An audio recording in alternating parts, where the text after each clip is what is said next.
Assalamualaikum warahmatullahi wabarakatuh.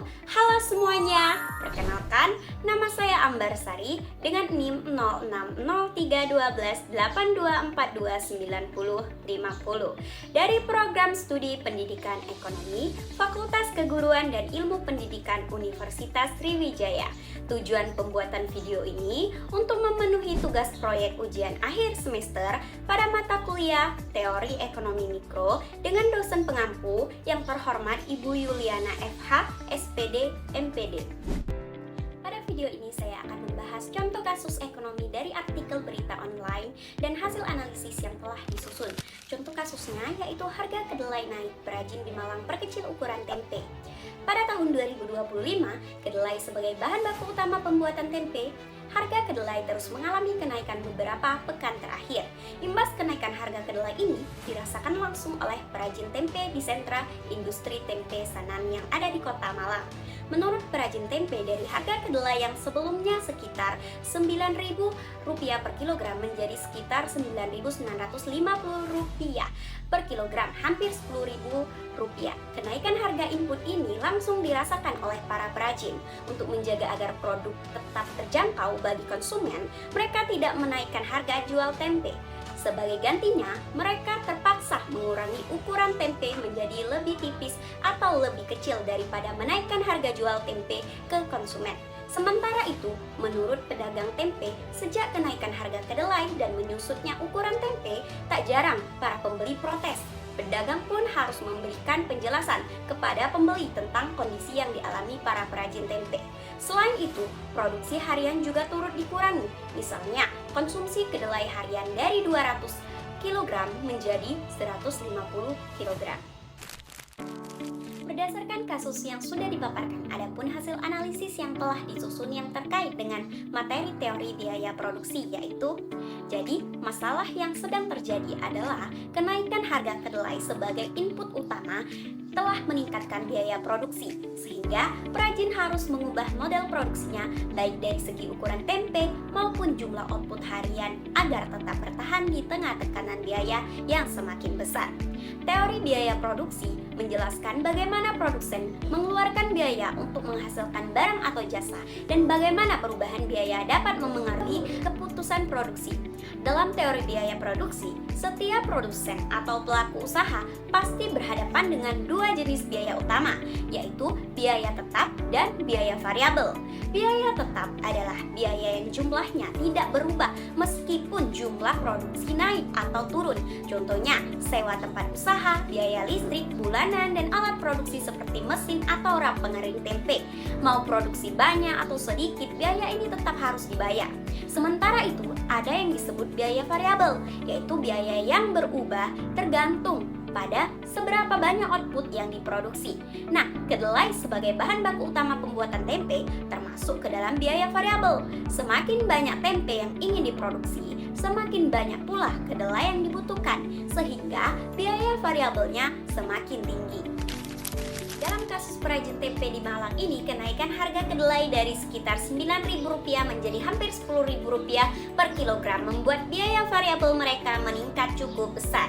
Dampaknya tidak hanya pada total biaya produksi, tetapi juga pada berbagai komponen penting seperti biaya total, biaya variabel total, dan biaya rata-rata.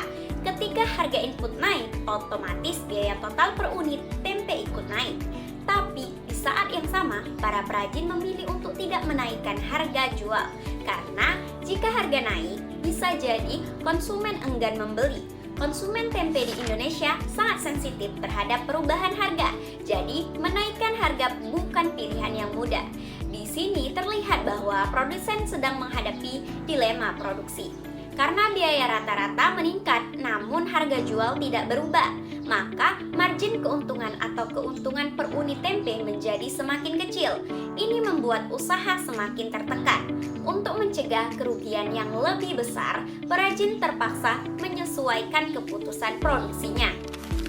Dalam teori biaya produksi, kondisi seperti ini memaksa produsen untuk mencari titik efisiensi baru, yaitu menyesuaikan jumlah produksi agar tidak merugi. Itulah kenapa perajin akhirnya mengambil dua keputusan penting. Pertama, mengurangi ukuran tempe. Dengan membuat tempe lebih tipis atau sedikit lebih kecil, mereka bisa menekan biaya kedelai per unit. Kedua, mengurangi volume produksi harian. Misalnya, dari 200 kg kedelai per hari menjadi hanya 150 kg per harinya. Ini dilakukan agar biaya variabel tidak membengkak terlalu besar dan tetap bisa disesuaikan dengan pendapatan harian. Jika kondisi ini dibiarkan, produsen bisa saja mencapai kondisi break-even point atau bahkan rugi. Dan untuk pelaku usaha kecil seperti perajin tempe, kondisi ini sangat sensitif. Mereka harus cepat beradaptasi karena fluktuasi harga kedelai sangat memengaruhi struktur biaya usaha mereka. Melalui kasus ini, kita bisa melihat bagaimana teori biaya produksi benar-benar terjadi di dunia nyata. Bahkan, perubahan kecil pada harga input dapat memberikan dampak besar terhadap jumlah produksi, ukuran produk, strategi harga, dan bahkan keberlanjutan usaha itu sendiri.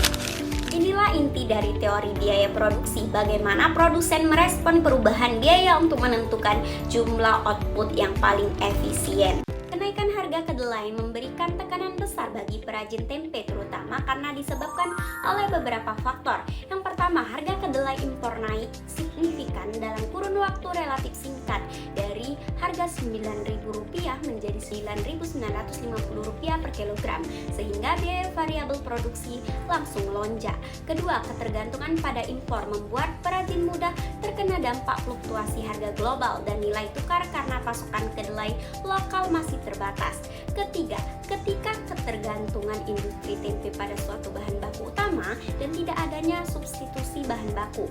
Keempat, UMKM memiliki daya tawar dan modal terbatas, sehingga mereka tidak bisa menaikkan harga jual dengan mudah dan akhirnya harus menyesuaikan produksi dengan mengecilkan ukuran atau mengurangi volume. Dampaknya juga terlihat jelas di lapangan. Pertama, ukuran tempe menjadi lebih kecil atau lebih tipis. Konsumen mendapatkan ukuran tempe yang lebih kecil dibanding sebelumnya. Kedua, volume produksi harian menurun, misalnya dari 200 kg menjadi 150 kg, sehingga omset ikut turun. Ketiga, margin keuntungan menyusut karena biaya bahan baku naik sementara harga jual dipertahankan. Keempat, kondisi ini berpotensi menyebabkan penurunan pasokan tempe di pasar dan mengganggu ketahanan pangan lokal. Kelima, konsumen juga terdampak karena ukuran produk mengecil tetapi harga tetap, sehingga kepuasan dan loyalitas bisa menurun. Berdasarkan analisis dan prinsip teori biaya produksi, ada beberapa solusi yang dapat dilakukan.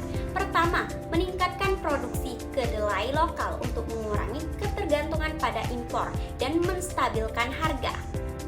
Kedua, pemerintah dapat memberikan dukungan bagi UMKM melalui subsidi bahan baku atau bantuan modal bagi perajin tempe agar produksi tetap berjalan. Ketiga, perajin perlu meningkatkan efisiensi produksi, misalnya mengurangi limbah atau memakai teknik yang lebih hemat bahan.